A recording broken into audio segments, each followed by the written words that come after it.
but that was initially one of the clients. So really everything that I've ever always done, it's all mad models based. It's all marketing. So I was in solar sales, like residential solar. I've done roofing. I've represented a construction company. So it's all just basic marketing and going out there. If you think about it, mad models, being a business owner, you're out there selling yourself, period, no matter what. So outbound sales has always been my, anything I've done. So any type of client that I've ever had, I've always, depending on what their needs were. And for example, the pure energy, which was solar, that was door knocking. That was going door to door to door to door. Now, if you could do that and get your face slammed on by doors, oh my gosh, you can do anything in the world too. Did you hear that? I hope the audience read that because that's exactly where I came from. So yeah, a little background about where I came. So I did water softener sales door to door. Nice. And I've done 100 no's before. And it's, I actually enjoyed it. Not the getting the door slammed in your face part, but being out there, meeting different people, because that's the fun part, right? You get to see everybody that you've never met before. That's pretty cool, right? You get to see what they're all about, where they came from. That's just me. Right. I love talking to people. I like to know where they come from, where they've been. But that's how I started. I don't know, 16 years ago, door-to-door sales. I went knock on every single door. Yep. Door-to-door sales.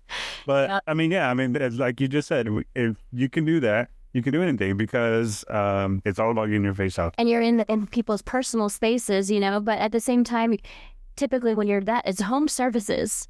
And that's recession-proof, period. Yeah. So, yeah, D2D is the way to go. Awesome. So, you personally generated over $1 million in sales per year. Right? I'm a big believer in the hallway close, because I teach my guys, it's all about the hallway close, right? That's worked for me, and then when I was a sales rep. So, what's the key for you consistently closing deals?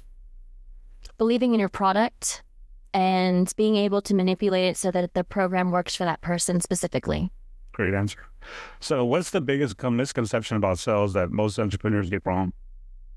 Misconception about sales, that you have to sell. That is, if you're selling something, then you're doing it wrong. Right? Because if you're not, then, selling is about, you want to create something that person needs and benefits them versus just shoving something down their throat because you get a commission.